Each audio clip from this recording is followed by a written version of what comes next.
It's Wednesday, the 11th of September.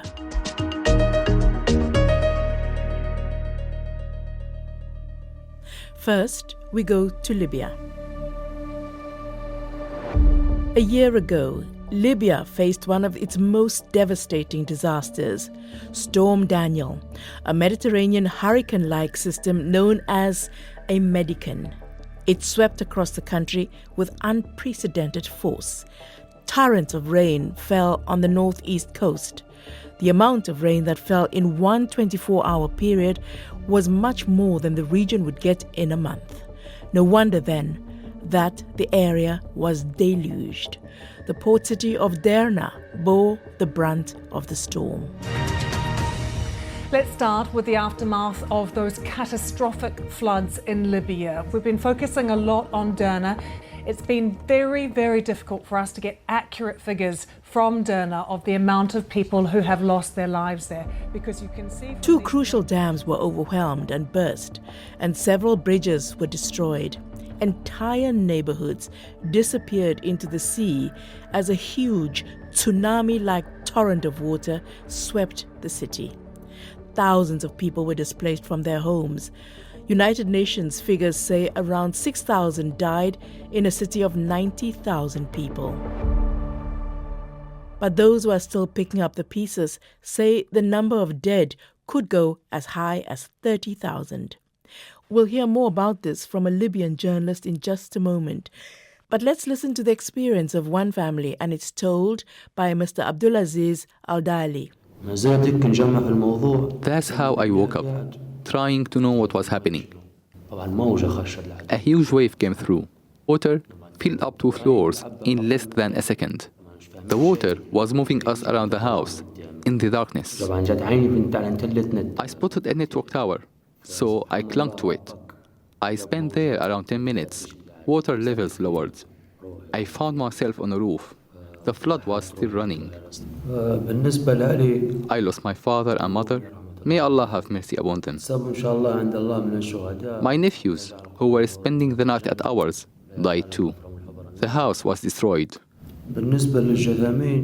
I only found the bodies of my nephews, but I didn't find those of my father and mother.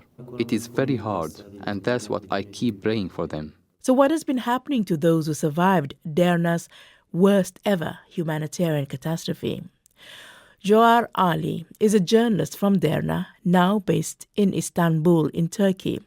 Jawher left his family and most of his friends behind. Everyone he knows has been affected. And he told me of one of them who was with him in Istanbul now and had lost 17 members of his closest family, including his wife and child. Many of my friends lost their families, not just one or two, but number of their families. Even a friend that is displaced with me here in Istanbul lost all of his family, including his wife and baby and father and mother and sister and brothers. Only his younger brother didn't leave us that night because he was in the scouts, so he was out of the house preparing for the worst. So your friend who's living with you now, who lost almost everyone except one brother, yeah. How is he doing now under the circumstances? Because he was also displaced, he can't go back to Derna. He can't even go back to the ruins of his house. His house was demolished because of the floods. He can't even print out papers for his lost family because he's afraid if he go back to the offices of Derna, he will be arrested. Even he told me lately that he had an issue with having his compensation because number of families who lost their houses had compensation. He had difficulty in doing that because of the paperwork that was required from the bank, because it is required for you to be there. And he can't go back there. And this is not exceptional. There are lots of people who are residents of Derna, but left it lately because of the war and displacement and reasons like that. So on top of losing almost everyone that he loves and his neighbors and his house, now he's also losing out on the opportunity to get compensation for at least some of those losses. Why will he be arrested if he goes back? He's a journalist. He's just like me. Since we were young, we had issues in our city. Back then, Derna was under the control of several revolutionary militias. Because we documented several crimes that happened there, air bombings from international and national airplanes and such things. When the army, LNA army, controlled our city, we were forced to be displaced because this is our only chance to stay alive out of the prison. So that's why all of the freelance journalists in 2018 were forcibly leaving the city, including me and that friend. So not just an accident of nature or a tragedy, but also the politics of Libya Exactly. keeping you away from home. Do you know how the rebuilding of the city is going? Well, to be honest, there are efforts. There are things that are happening. Even in our days, just yesterday, number of schools were flourished and reconstructed in a certain way and were reopened. Even the hospital in the middle of the city, which was minorly affected by the floods. So reconstruction efforts are happening, but I don't think that they are happening on the base that people hoped. People, just after 5 or 6 days after the floods, were out in protest calling for international companies to overview the reconstruction efforts that will happen in Derna, to reconstruct it in the best way possible. But sadly, the reconstruction efforts that are happening now are happening from local companies, but I don't think that it is on the base and on the level that people hoped for. Do you know how many people actually lost their lives? The estimated figure at the time was 5,000, but people did think that that was an underestimation. People estimate the numbers between 10,000 and people say even 30,000. Wow, that's a very, very broad difference. Exactly. But until now, we don't have official numbers. Recently, I was a part of local efforts from a local author who published a book talking about the flood that happened in Derna. From individual effort, we reached a number of almost 4,000 people. We documented even their full names. This is an individual effort. And we reached 4,000 people, 4,000 names. All of the bodies have yet to be recovered. They've got to be identified. Why is the process taking so long? It's a year now.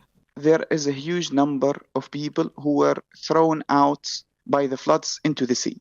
So under the sea, there is a huge number of people who are still there, and even the bodies are not bodies right now, they are bones. Just 2 months after the floods, people were recovering bones from the sea and giving them to the Red Crescent to do the DNA analysis and trying to figure out how many bodies they have found. And there is also the issue of people who went underground, because there is a huge wreckage that were in the middle of the city in that day, and they were floods filled with mud.